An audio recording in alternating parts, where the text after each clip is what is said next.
Sebuah cerita horor dari akun Twitter @ceritaarwah berjudul asli Teror Arwah Mantan.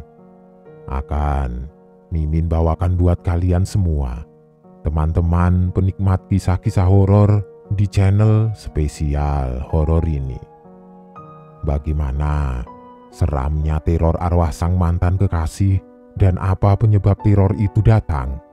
Silahkan saja simak ceritanya dari awal hingga akhir cerita.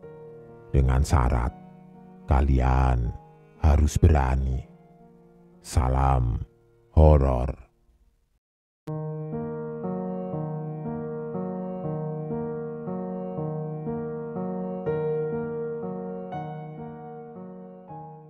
Namanya Rindu.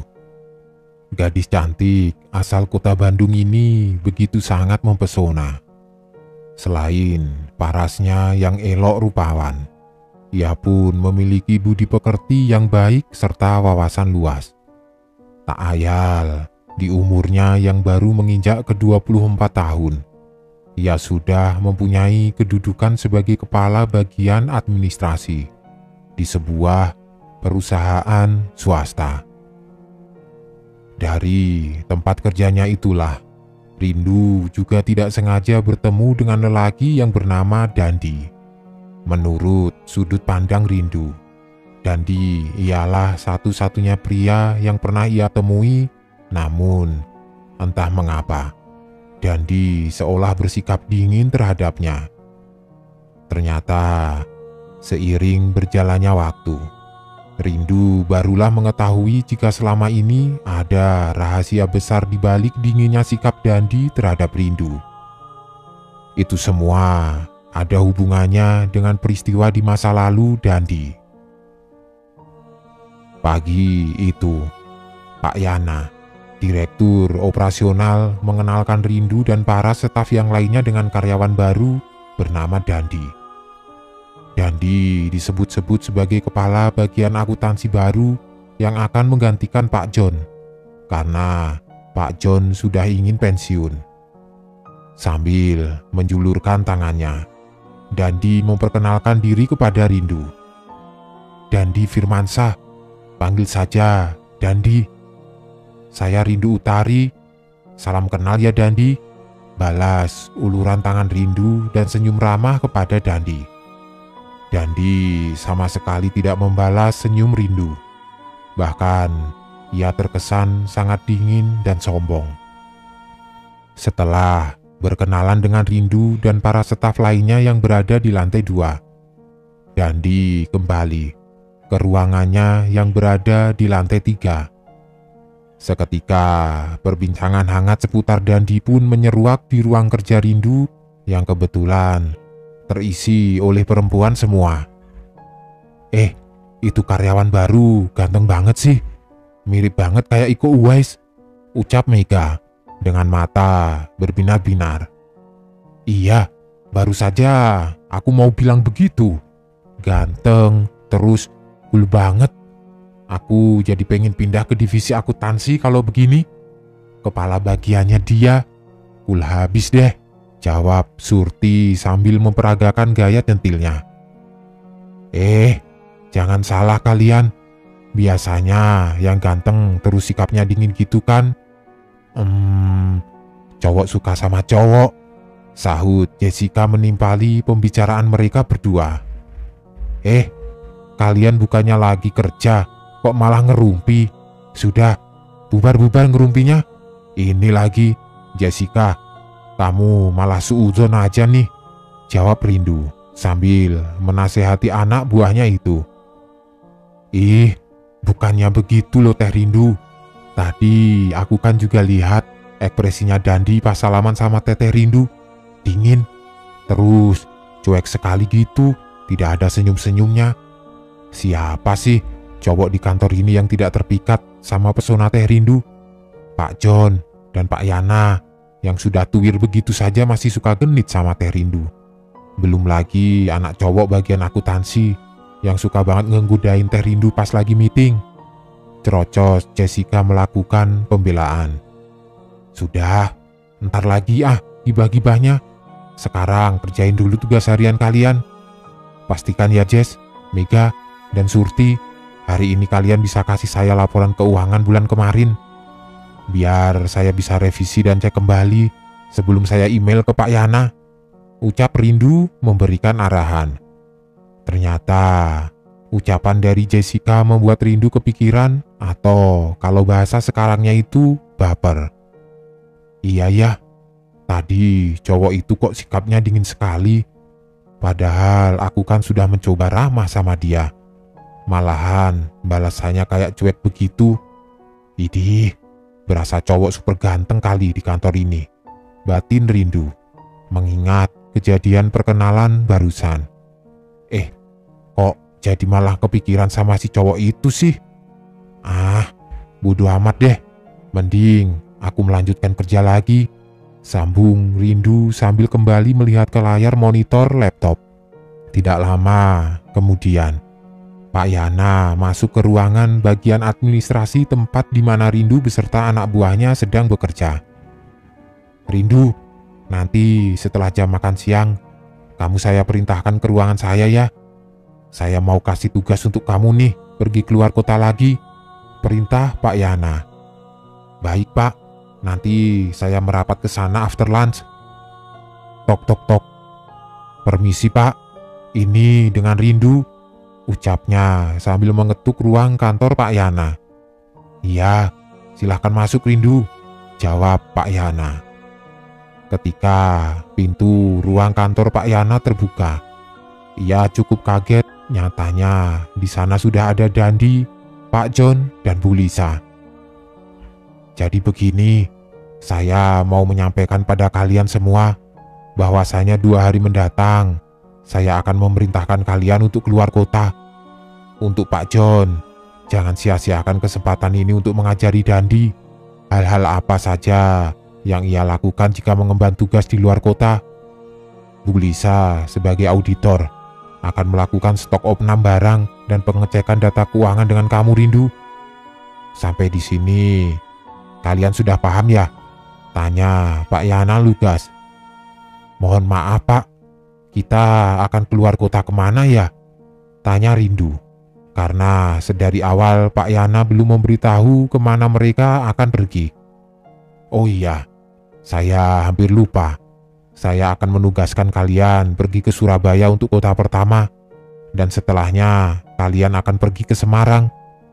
Bagi Rindu, yang sudah bekerja hampir 3 tahun bekerja di perusahaan yang bergerak di bidang telekomunikasi itu, sudah tidak asing untuk melakukan perjalanan rutin keluar kota. Namun, yang berbeda kali ini ia harus bekerja dengan Dandi, si anak baru itu. Aduh, belum apa-apa. Aku harus bekerja di luar kota bersama dengan si anak baru lagi. Pasti merepotkan ini. Tapi, ya sudahlah. Setidak-tidaknya masih ada Pak John dan Bu Lisa yang turut ikut ke Surabaya. Jadi aku tidak akan terlalu kikuk dengan dia, batin Rindu. Rindu, kamu kok jadi ngelamun? Jadi bagaimana? Apa kamu bisa lusa depan pergi keluar kota? Tanya Pak Yana mengagetkan Rindu. Iya Pak, bisa kok, bisa, jawab Rindu terhenyak. Singkat cerita, 2 hari kemudian Rindu dan Bu Lisa serta Pak John saling bertemu di bandara untuk melakukan penerbangan ke Surabaya. Seperti dugaan Rindu, sikap Dandi masihlah dingin dan agak cuek terhadapnya. Namun yang membuat Rindu agak kepikiran ketika Dandi berbicara dengan Pak John atau dengan Bu Lisa. Oh iya, Bu Lisa ini sudah berumur. Umurnya pun tidak jauh dengan Pak John berusia 57 tahun. Dandi bisa bersikap sangat ramah dengan Bu Lisa, hangat dan senang bercanda. Benar-benar seperti 2 pribadi yang berbeda ada di diri Dandi. Awalnya Rindu masih bisa menyimpan perasaan kesalnya terhadap perlakuan Dandi. Namun karena sejak pertama bertemu, Sampai dengan di kota Surabaya, sikap dan perilaku Dandi masih tidak berubah kepada Rindu.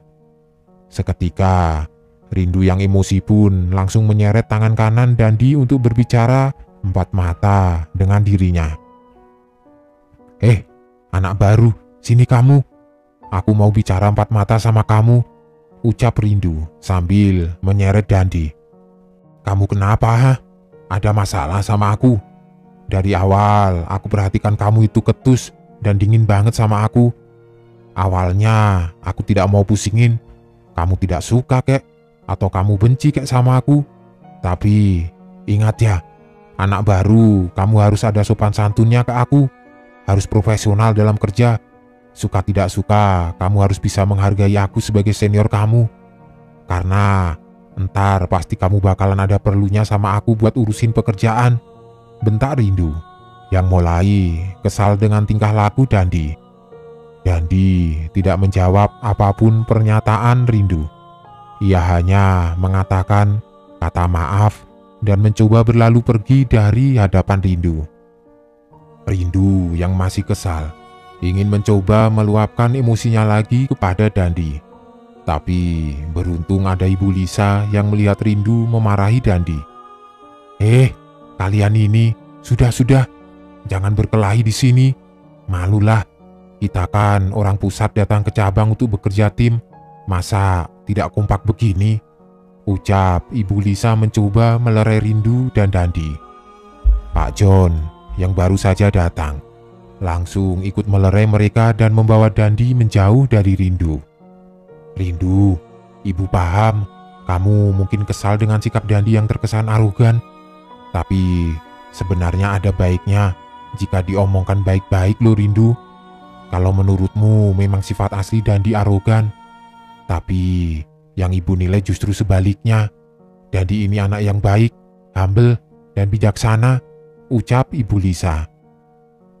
Ya, Ibu bisa bicara begitu karena Dandi kan akrab dengan Ibu dan Pak John. Masa Ibu tidak lihat? Sedari di bandara, saya sudah mencoba untuk bersikap baik dan ramah sama Dandi. Tapi Dandi malah seolah-olah tidak lihat ada saya, jawab Rindu yang masih kesal. Rindu, barangkali ada sesuatu yang disembunyikan dari Dandi. Bisa saja sebenarnya Dandi itu kikuk ada di dekatmu. Atau barangkali sebenarnya Dandi sedang menyembunyikan perasaannya terhadapmu. Nah, sebaiknya kamu kan bisa membicarakan baik-baik dengan Dandi adanya kemungkinan-kemungkinan tersebut. Sekarang, sudah, lupakan kejadian yang barusan, ucap Ibu Lisa bijak sambil merangkul pundak Rindu. Rindu menghela nafas. Sebenarnya betul apa yang dikatakan Ibu Lisa. Seharusnya dia bisa bersikap tenang dan dewasa melayani sikap menyebalkan Dandi. Ketika sudah pulang bertugas di kantor cabang, Dandi, Pak John, Bu Lisa, dan Rindu segera kembali ke hotel untuk beristirahat. Tok tok tok. Assalamualaikum. Terdengar suara pintu kamar hotel Bu Lisa dan Rindu diketuk. Iya, waalaikumsalam, jawab Rindu yang langsung membuka pintu. Ia heran. Di depan kamarnya sudah ada Dandi yang berdiri mematung. Mau ngapain kamu kesini? Tanya Rindu ketus. Mau ajak kamu makan bareng sama Bu Lisa. Pak John sedang diet, dia tidak mau makan malam, jawab Dandi datar. Iya, tunggu sebentar, aku mau ajak Ibu Lisa dulu. Rindu kemudian mengajak Ibu Lisa untuk makan malam bersama. Tapi nyatanya Ibu Lisa menolak karena malas keluar dan ingin memesan makanan online saja dari hotel. Sudah, kamu makan saja berdua sama Dandi. Ibu males nih keluarnya. Kaki ibu sudah capek buat jalan, tolak Ibu Lisa. Masa cuma saya Bu yang makan berdua sama si Dandi itu? Mending gak usah deh, gerutu Rindu. Jangan begitu. Justru ini momen tepat buat kalian bisa bicara dari hati ke hati. Kamu kan juga belum minta maaf ke Dandi. Tadi sudah marah-marah sama dia di kantor cabang. Ucapan dari Bu Lisa ada benarnya juga menurut Rindu. Ia mau permasalahan antara dirinya dan Dandi bisa segera selesai dan tidak ada lagi selisih paham. Akhirnya, dengan agak berat hati Rindu pun mengikuti saran dari Ibu Lisa untuk pergi makan malam berdua dengan Dandi. Sepanjang perjalanan mencari makan malam berdua, sikap Dandi masih sama dinginnya. Ia diam 1000 bahasa. Bahkan yang menanyakan mau makan apa dan di mana duluan pun dari mulut Rindu. Enggak tahu mau makan di mana, cari saja dulu. Kalau ada tempat makan, ya tinggal makan, jawab Dandi, yang langsung membuat Rindu kembali naik pitam.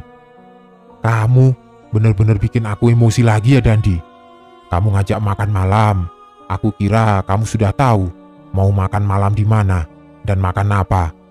Tahu begini aku tidak ikut sama kamu dan lebih baik pesen online, bentak Rindu sambil beranjak kembali ke hotel. Tapi kini tangan Rindu yang ditahan oleh Dandi. Jangan pulang ke hotel dulu, aku mau ngomong sekalian makan malam, jawab Dandi. Entah mengapa, Rindu merasa kini tatapan Dandi tidak sedingin sewaktu kemarin-kemarin. Ia juga merasa ada salah dengan Dandi dan sebenarnya ingin meminta maaf.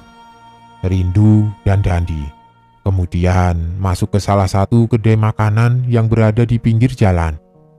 Saat memesan makanan dan minuman, Rindu agak heran karena Dandi memesan 3 minuman sekaligus.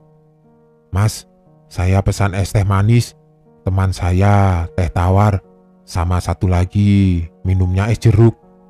Ketika tiba makanan dan minuman itu di meja, Dandi segera menggeser es jeruk manis yang ia pesan di sebelah dirinya. Kamu pesan 2 minuman, buat kamu minum sendiri, tanya Rindu sambil membuka percakapan kembali. Dandi menggelengkan kepalanya dan berkata, bukan buat aku es jeruknya. Rindu membatin, orang ini aneh sekali. Masa pesan minuman tapi tidak diminum? Kan mubazir. Maaf ya Rindu, atas perlakuan tidak menyenangkan aku beberapa hari ini, ucap Dandi yang membuyarkan lamunan Rindu. Iya, sama-sama. Aku juga mau minta maaf. Sorry, mungkin aku sudah keburu baper sama sikap kamu yang aneh. Seharusnya kan aku tanya ke kamu baik-baik. Kamu ada masalah apa sama aku? Barangkali aku bisa koreksi diri, jawab Rindu. Dandi kemudian kembali tersenyum dan menggeleng-gelengkan kepalanya. Dia mengungkapkan jika memang tidak ada yang salah dari Rindu. Sebenarnya Dandi ingin bisa berkomunikasi baik dengan Rindu. Namun ia takut sesuatu buruk akan datang menimpa Rindu jika Dandi sedari awal tidak menjaga jarak dengan dirinya. Tidak paham dengan maksud ucapan Dandi, Rindu mencecar Dandi dengan pertanyaan. Maksud kamu apaan? Ada hal yang buruk menimpaku? Idih, kamu aneh bin ngaco ya Dandi. Kok bisa? Lagian HRD nge-hire orang aneh macam kamu ini sih? Tanya Rindu dengan agak terkekeh. Iya, emang nyatanya begitu. Aku tidak marah kamu bilang aneh kok. Kalau aku ceritakan yang sebenarnya pun, belum tentu kamu mau percaya, jawab Dandi. Sudah, kamu cepetan kasih tahu aku, kenapa sih sikap kamu itu aneh begini? Tanya Rindu.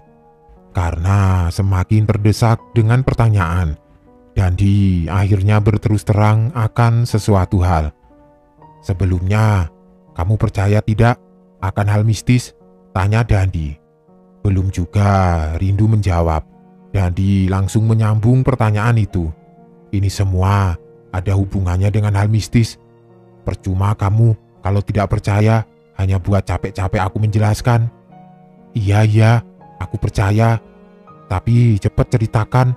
Makananku sudah keburu mau habis. Kamu belum cerita apa-apa, sahut Rindu. Dandi mengingat kembali.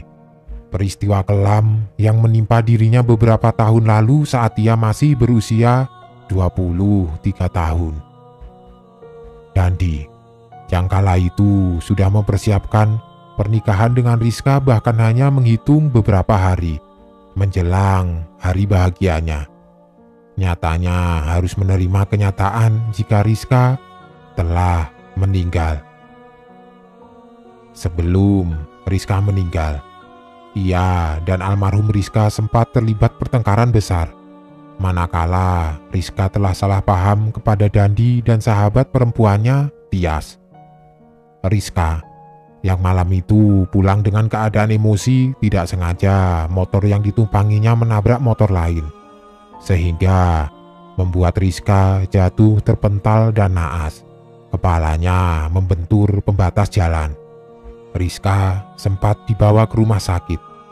Namun, tidak lama kemudian dirinya dinyatakan telah meninggal oleh dokter pihak rumah sakit. Dari mulai saat itu, Dandi selalu diliputi rasa bersalah kepada Rizka. Terlebih, ia selalu menyalahkan dirinya sendiri atas kematian Rizka. Dandi juga menjelaskan, sebenarnya setelah kematian Rizka, ia beberapa kali dekat dengan wanita lain. Namun, entah mengapa, satu persatu dari mereka tiba-tiba enggan menemui Dandi kembali. Bahkan, yang terakhir pernah Dandi memiliki pacar baru. Namun, belum seminggu jadian Dandi sudah didatangi keluarganya untuk meminta Dandi memutus hubungan dengan anaknya. Karena selama 4 hari berturut-turut pacar Dandi itu kesurupan arwah yang mengaku arwah Rizka. Iya, memang awalnya juga Dandi enggan untuk percaya. Tapi lama-kelamaan ia merasakan sendiri saat Dandi merasa suka dengan wanita lain. Ia seringkali diteror arwah Rizka. Sebagai contohnya, pernah suatu waktu Dandi sedang asik bertukar pesan dengan dia. Namun entah mengapa, barang-barang yang ada di sekitar Dandi perlahan-lahan bergerak dengan sendirinya. Belum lagi, Dandi sering sekali mendengar suara tangisan lirih yang menyerupai tangisan Rizka. Dari mulai saat itu, barulah Dandi meyakini jika arwah sang mantan masih ada di sekitarnya. Dandi sempat menemui beberapa orang pintar untuk menanyakan perihal tersebut, namun jawaban dari beberapa orang pintar yang didatangi oleh Dandi selalu sama, yaitu pada intinya masih ada urusan almarhum yang belum selesai, dan arwah itu selalu mengikuti Dandi kemanapun Dandi pergi. Di sisi lain, ketika Dandi menceritakan apa yang menjadi rahasianya, Rindu malah tidak fokus dengan cerita Dandi. Ia malah memperhatikan wajah Dandi yang memang terlihat tampan dan cara bicaranya yang bisa dibilang lembut berkarisma. Kamu dengar enggak sih yang aku ceritakan barusan?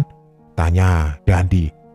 Iya, aku denger kok, jawab Rindu dengan mata yang berbinar-binar. Di saat mereka sedang asik berbicara dan menikmati makan malam, tiba-tiba gelas es jeruk yang berada di sisi Dandi tidak sengaja terjatuh hingga membuat tumpah isi gelas dan membasahi pakaian Dandi. Seketika wajah Dandi berubah menjadi seperti ketakutan. Kamu kenapa Dandi? Sampai mukanya kelihatan panik begitu. Tidak ada baju ganti lagi? Tanya Rindu heran. Feelingku mulai tidak enak. Dia pasti datang. Dia pasti akan mulai meneror aku atau kamu, ucap Dandi dengan agak terbata-bata. Pada dasarnya, Rindu yang tidak percaya akan hal mistis. Dan memang sedari tadi saat Dandi bicara tidak fokus 100% dengan cerita Dandi. Ia justru menganggap jika Dandi terlalu berlebihan dan semakin aneh. Sudah deh yuk, kita balik saja ke hotel. Daripada kamu ngomong lantur dan ejek Rindu sambil tidak sengaja Tangannya menggandeng tangan Dandi. Kali ini Dandi tidak menolak tangannya digandeng oleh Rindu. Ia diam-diam memperhatikan dan menatap Rindu. Sebenarnya Dandi pun menaruh rasa kagum terhadap sosok Rindu yang cantik dan pintar. Dalam perjalanan pulang menuju hotel, Dandi terkejut bukan main saat ia menolehkan wajahnya kepada Rindu. Ternyata yang Dandi lihat adalah Rizka dengan wujudnya yang menyeramkan. Kepalanya terus mengeluarkan darah segar dan mulutnya menganga yang juga mengeluarkan darah segar. Seketika Dandi memalingkan wajahnya dari Rindu dan melepaskan gandengan tangan dari Rindu. "Sorry, aku harus buru-buru ke kamar. Aku duluan ya, bye," ucapnya sambil setengah berlari meninggalkan Rindu di belakangnya. Ih, aneh banget sih dia. Dari tadi ngomong tidak jelas, sekarang balik lagi juga tidak jelas. Tapi kenapa aku mulai nyaman ya dekat sama dia? Jangan-jangan aku... Enggak mungkin aku suka sama cowok aneh kayak Dandi, batinnya. Sesampainya di kamar hotel, Rindu langsung menuju ke kamar mandi untuk cuci muka, sikat gigi karena habis dari luar. Begitu Rindu membungkukkan kepalanya untuk membilas wajah di wastafel, ia benar-benar merasa jika kepalanya seperti ditahan dan ditenggelamkan ke dalam bak wastafel oleh seseorang, sehingga untuk beberapa saat Rindu sulit untuk bernafas. Dengan sekuat tenaga, Rindu akhirnya bisa mengangkat kepalanya lagi, dan saat ia menengok ke sekeliling kamar mandi, tidak dijumpainya satupun orang di sana kecuali ia seorang diri. Rindu segera buru-buru membuka pintu kamar mandi dan melihat di kamar hotel ada Bu Lisa sedang tertidur pulas. Rindu sempat mengecek pintu kamar hotel yang juga sudah ia kunci. Terakhir, ia membuka ke dalam lemari pakaian. Barangkali ada si pelaku sedang bersembunyi di sana, tapi hasilnya nihil. Dari mulai saat itu, perasaan Rindu sudah mulai tidak karuan. Ia langsung merebahkan tubuhnya tidur di sebelah Ibu Lisa yang sudah terlebih dahulu masuk ke alam mimpi. Mata Rindu enggan terpejam, walaupun malam sudah semakin larut. Di setiap sudut kamar hotel yang sudah gelap, Rindu merasa seperti ada sepasang mata yang terus memperhatikannya. Namun ia sendiri tidak tahu itu apa. Samar-samar Rindu mendengar suara dengkuran Ibu Lisa. Dalam hatinya agak ada rasa sedikit lega karena suasana di dalam kamar hotel itu tidak lagi begitu hening. Tapi lama-kelamaan suara dengkuran Ibu Lisa perlahan berubah menjadi suara orang yang sedang berbicara. "Jangan kamu berani-berani dekati dia. Dia itu milikku. Pergi darinya atau kamu akan celaka." Ucapan itu terus-menerus diucapkan oleh Ibu Lisa dengan mata yang tertutup. Bu Lisa, bangun Bu. Ibu mengigo ya. Jangan buat takut Rindu, Bu," ucap Rindu membangunkan Bu Lisa. Kamu kenapa Rindu? Kok mukanya ketakutan begitu?" tanya Bu Lisa dengan mata yang masih mengantuk. "Bu, tadi Ibu mengigo, tapi saya takut." "Oh, begitu ya. Masa sih? Ibu mungkin terlalu kecapean Rindu. Maaf ya kalau Ibu tidurnya seperti itu. Sekarang Ibu tidur lagi ya. Ibu masih ngantuk banget nih matanya," jawab Bu Lisa yang lalu langsung memejamkan matanya kembali. Rindu mencoba untuk tertidur, tapi ia selalu terbayang-bayang saat peristiwa di dalam kamar mandi barusan. Rindu bertanya-tanya, apa mungkin jika ada orang yang sengaja menenggelamkan kepala Rindu? Rindu mengambil nafas panjang dan memejamkan mata. Baru saja ia ingin terlelap tidur, Rindu jelas sekali mendengar suara bisikan di telinganya. "Jangan ganggu dia. pergi darinya. Seketika Rindu langsung terhenyak. Hah, suara apa itu? Suara siapa itu? Dengan nafas tersengal, Rindu melirik ke arah Ibu Lisa yang sedang mendengkur. Rindu membatin. Sepertinya bukan Bu Lisa yang berbicara tadi. Mata Rindu memperhatikan ke seluruh ruangan kamar. Ia memastikan memang tidak ada siapa-siapa lagi di sana kecuali mereka berdua. Tetapi yang nampak di sudut mata penglihatan Rindu saat melihat ke arah kaca kamar hotel, ada sesosok wanita yang berlumuran darah sedang mencoba merangkak perlahan menuju ke arah Rindu. Rindu yang langsung ketakutan, berlindung di bawah selimut menutupi tubuhnya sambil bergetar ketakutan. Di saat yang bersamaan, HP Rindu berdering. Rindu melihat di layar HP ternyata ada pesan singkat dari Dandi. Rindu, apa kamu sudah tidur? Perasaan aku tidak enak. Kamu tidak apa-apa kan? Dengan tangan yang gemetaran, Rindu langsung membalas pesan singkat dari Dandi. Dan aku takut, benar-benar sangat takut. Kamu keluar dari kamar sekarang. Aku tunggu di lobi hotel. Kita perlu bicara. Balas Dandi lagi. Rindu langsung turun menuju ke lobi hotel menemui Dandi. Di sana terlihat Dandi sedang duduk dengan wajah yang sama paniknya dengan Rindu. Rindu langsung menceritakan apa yang membuat dirinya ketakutan kepada Dandi. Dan muncul pengakuan mengejutkan dari Dandi. Tadi pun aku diganggu sama dia. Bahkan aku ingat saat aku tidur kakiku terasa ada yang menarik. Aku kemudian melihat bayangan wanita itu muncul lagi, ucap Dandi. Ini baru permulaan saja.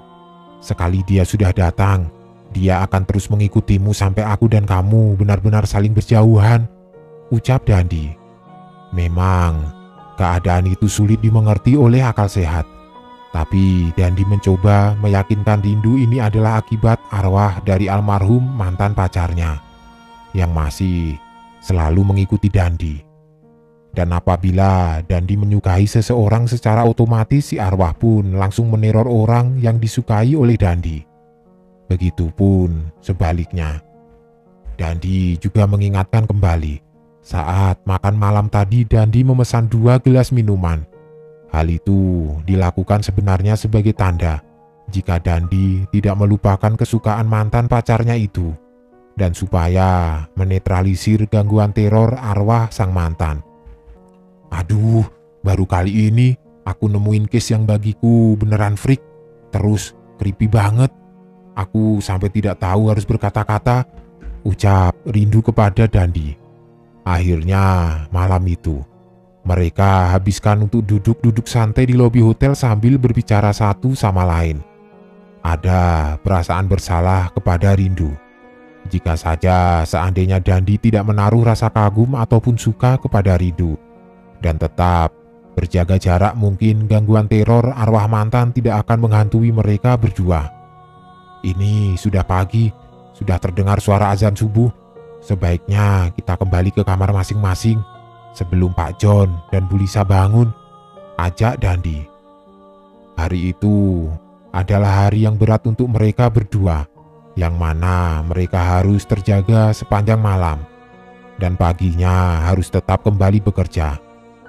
Pikiran Rindu menjadi tidak fokus. Ia seringkali salah perhitungan dengan Ibu Lisa. Kamu ini kenapa, Rindu?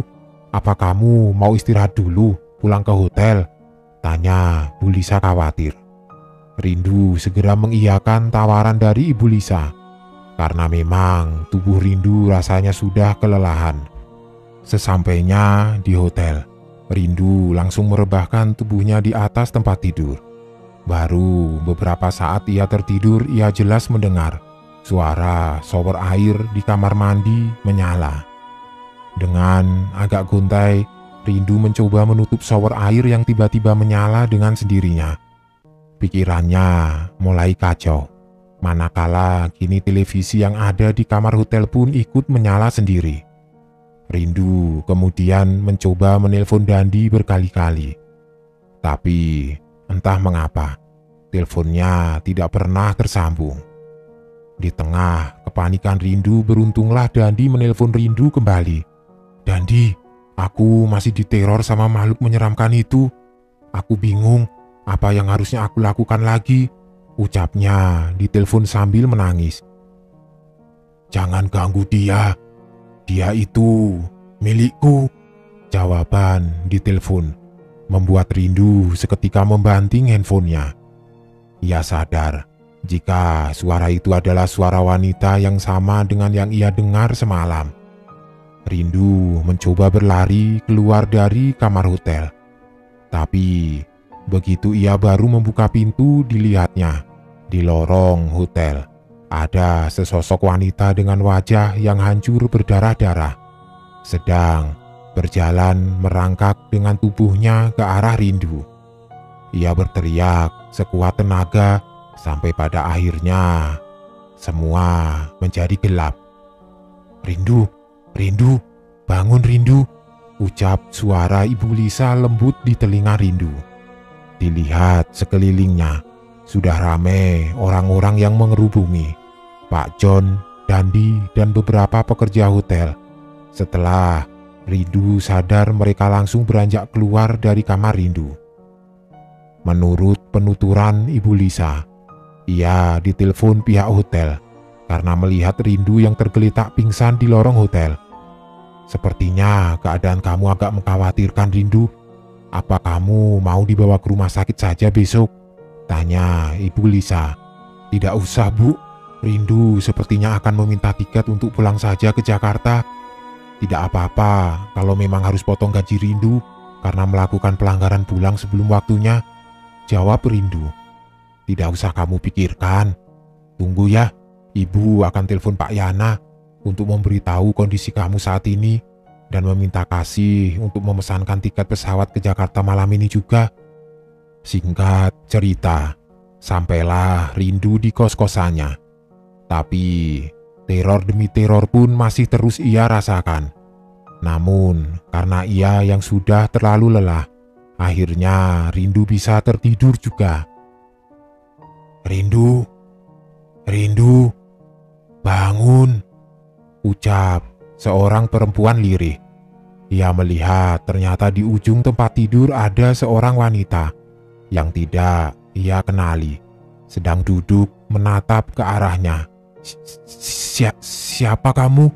Kok bisa ada di sini?" tanya Rindu keheranan. "Aku ini Rizka, Rindu. Kamu mungkin tidak mengenaliku, tapi aku tahu siapa kamu," jawabnya. Rindu kemudian mengingat kembali jika Rizka berarti adalah mantan Dandi yang sewaktu di Surabaya menerornya. Rindu langsung menjerit ketakutan. Tapi anehnya, seperti tidak ada satupun orang yang mendengar jeritan Rindu. "Maafkan aku, Rindu. Aku tidak bermaksud mengganggumu. Aku hanya ingin kamu menjauhi Dandi. Ia bukanlah lelaki yang baik. Cukup aku saja yang menjadi korban Dandi. Aku tidak ingin wanita-wanita lain ikut menjadi korban Dandi selanjutnya. Sebaiknya temuilah orang tuaku dulu untuk mencari tahu kebenaran yang sesungguhnya, karena mereka berdualah satu-satunya saksi kunci dari kematianku," ucap Rizka yang lalu menghilang. Rindu langsung terbangun dari mimpinya dengan nafas tersengal-sengal dan keringat yang bercucuran. Ia melihat ke arah layar handphone sudah menunjukkan pukul 4:30 dini hari. Rindu segera mengambil wudhu dan bersiap untuk sholat subuh. Ia meminta izin Tuhan menunjukkan jalan yang harus ia lakukan dan menunjukkan kebenaran atas peristiwa-peristiwa misteri yang sedang ia hadapi. Setelah sholat subuh, Rindu kemudian menghubungi Dandi. Ia berbicara jika tidak tahan selalu dihantui oleh arwah Rizka. Rindu pun teringat akan mimpinya semalam. Jadi ia memutuskan untuk menanyakan alamat Rizka kepada Dandi untuk bersilaturahmi kepada keluarga Rizka, serta ingin melayat ke makam almarhumah. Awalnya, Dandi tidak memberikan alamat Rizka, tapi lama-kelamaan karena Dandi pun merasa bersalah ia telah membuat Rindu diteror oleh arwah sang mantan. Dandi mau tidak mau segera memberikan alamat Rizka kepada Rindu. Singkat cerita, setelah Rindu mendapatkan alamat Rizka, ia segera mendatangi kediaman almarhumah. Di sana, Rindu disambut baik oleh ayah dan ibu Rizka. Rindu mengaku jika ia adalah sahabat jauh Rizka yang sudah lama tidak bertemu. "Oh, jadi kamu ini sahabatnya Rizka. Tapi kok Rizka tidak pernah cerita ya?" tanya ibu Rizka. "Iya Bu, soalnya memang sudah lama kami tidak komunikasi. Terakhir saya dengar Rizka sudah meninggal," ucap Rindu. Sang ibu kemudian langsung menangis. Ia mengingat kembali kejadian yang menimpa anaknya 3 tahun silam. Rizka memanglah meninggal kecelakaan. Tapi di balik itu semua, ada peran Dandi di balik kematian Rizka. Bisa dibilang Rizka meninggal karena bunuh diri dengan sengaja menabrakkan dirinya. Itu semua ada bukti dalam tulisan-tulisan tangan Rizka di sebuah buku diari. Pengakuan dari bibir ibu Rizka seketika membuat tenggorokan Rindu tercekat.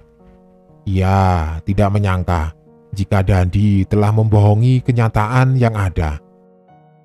Rizka sudah berpacaran lama dengan Dandi. Untuk Dandi, Rizka sudah banyak mengeluarkan uang pribadinya. Bahkan yang membiayai kuliah Dandi berasal dari uang Rizka sendiri. Rizka hanya ingin Dandi bisa segera menikahinya setelah lulus kuliah. Namun Dandi selalu saja mengulur-ulur waktu untuk tidak menikahi Rizka. Setelah Rizka menagih segala hutang Dandi, barulah Dandi berinisiatif untuk menikahi Rizka. Tapi kenyataannya, saat 4 hari menjelang hari pernikahannya, Dandi berulah dengan langsung membatalkan pernikahan tersebut.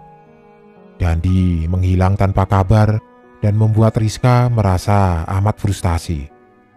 Ia malu karena undangan pernikahan sudah terlanjur disebar dan semua persiapan pernikahan sudah 100% siap. Padahal seluruh biaya pernikahan itu pun yang menanggung dari pihak mempelai perempuan atau dari pihak Rizka. Belum selesai sampai di situ saja, yang membuat Rizka begitu dendam kepada Dandi. Ia ternyata sudah lama berselingkuh dengan sahabatnya yang bernama Tias. Rizka yang sudah kalut pikirannya saat itu izin untuk pergi jalan-jalan ke tempat yang ia sukai. Namun kenyataannya Rizka malah melakukan aksi nekat bunuh diri. Mendengar hal itu, muncul seketika amarah kepada Dandi di hati Rindu. Walaupun Rindu tidak mengenal Rizka, tapi mendengar cerita dari ibu almarhumah membuat Rindu hilang respek terhadap Dandi. Lalu, setelah meninggal, apa Dandi ada itikat baik, Bu? Meminta maaf kepada keluarga almarhumah? Tanya Rindu penasaran. Tidak ada sama sekali Dandi mengucap minta maaf. Jangankan Dandi berniat bayar segala hutang piutangnya kepada almarhumah, datang melayat pun tidak. Pernyataan itu membuat Rindu yakin akan satu hal. Arwah almarhumah masih belum tenang sebelum Dandi menyelesaikan permasalahannya dahulu. Rindu langsung membatin. Pantas saja jika arwah almarhumah masih terus-menerus meneror Dandi. Karena memang layak dan sepantasnya lelaki biadab seperti Dandi tidak berhak hidupnya tenang dan juga bahagia. Sesudah puas mendapatkan informasi dari keluarga almarhumah, Rindu pamit undur diri. Dan sebelumnya, ia menyempatkan waktu berziarah ke makam almarhumah. Di samping pusara makam almarhumah, Rindu menitikkan air mata. Ia paham bagaimana rasanya sakit dikhianati dan dimanfaatkan sesuka hati oleh orang yang benar-benar dicintai. Di sisi lain, saat Rindu ingin beranjak pulang, ia melihat ada bayangan Rizka yang berdiri tepat di hadapannya dengan tersenyum. "Rizka, jangan ganggu aku lagi. Aku tahu apa yang harus aku lakukan saat ini. Kamu tidak perlu khawatir. Aku akan menjauhi lelaki itu. Doaku menyertaimu, Rizka," ucap Rindu membatin. Akhir cerita, Rindu akhirnya memutuskan untuk resign dari kantor lamanya. Jika Rindu masih ada di sana, ia tidak sudi melihat Dandi masih bisa tertawa-tawa dan seperti tidak ada penyesalan di hidupnya karena telah menghilangkan nyawa seseorang. Rizka memang meninggal karena bunuh diri, tapi yang perlu disalahkan adalah Dandi yang sebenarnya membunuh kebahagiaan dan mimpi-mimpi Rizka. Dari mulai saat itu juga Rindu memblokir kontak Dandi dan segala tentang dari Dandi di media sosial. Beberapa bulan kemudian setelah Rindu resign dari kantornya, ia tidak sengaja bertemu dengan mantan anak buahnya yaitu Mega dan Jessica. Mega dan Jessica lalu saling berbagi cerita. Setelah Rindu resign, ada banyak hal yang terjadi di kantornya, yaitu tentang Surti. "Teh Rindu, tahu nggak kalau Surti sekarang juga sudah resign loh. Tidak lama setelah Teh Rindu resign, Surti sama Dandi gosipnya pacaran. Surti sering sekali buat story di Instagram, jalan sama cowok baru, tapi muka si cowok selalu diblur. Setelah diperhatikan si cowok itu mirip sama Dandi," ungkap Mega antusias. Kemudian Jessica ikut menimpali hal yang sebenarnya membuat Rindu agak bergidik. "Iya, tapi anehnya pas si Surti bilang itu punya pacar baru, sikapnya juga makin aneh. Masa dia teriak-teriak sendiri pas lagi di kantor. Dia bilang dia lihat setan. Padahal saat itu kan masih siang hari bolong. Surti sering sekali menjadi melamun sendiri dan akhirnya kesurupan. Tatapan mata Surti kosong dan saat diajak ngomong, Surti sering tidak nyambung. Surti pernah berbicara sebelum ia resign jika ia diteror oleh arwah penasaran wanita dengan kepala yang hancur dan berlumuran darah," sahut Jessica. Rindu yang sebenarnya tahu apa yang membuat Surti menjadi seperti itu enggan menceritakan kepada Mega dan Jessica kisah yang sebenarnya. Untuk Rindu, sebaiknya rahasia tentang masa lalu Dandi dan Rizka cukup ia pendam sendiri saja. Sampai dengan saat ini pun, Rindu masih menutup rapat-rapat kejadian mistis yang pernah ia alami. Dan alasannya Rindu resign dari kantor sewaktu dulu adalah karena Rindu sakit dan perlu waktu untuk beristirahat lama. Iya, ada kabar lagi loh sekarang tentang Dandi, ucap Mega. Dandi 2 bulan lalu mengalami kecelakaan. Sampai sekarang dia juga belum masuk kantor lagi. Mungkin kondisinya begitu memprihatinkan kali, sambung Jessica. Rindu mencoba menerka-nerka apakah kecelakaan Dandi ada hubungannya dengan Rizka. Tapi sudahlah, itu bukan urusan Rindu lagi. Yang terpenting saat ini Rindu sudah tepat mengambil langkah untuk menjauhi Dandi.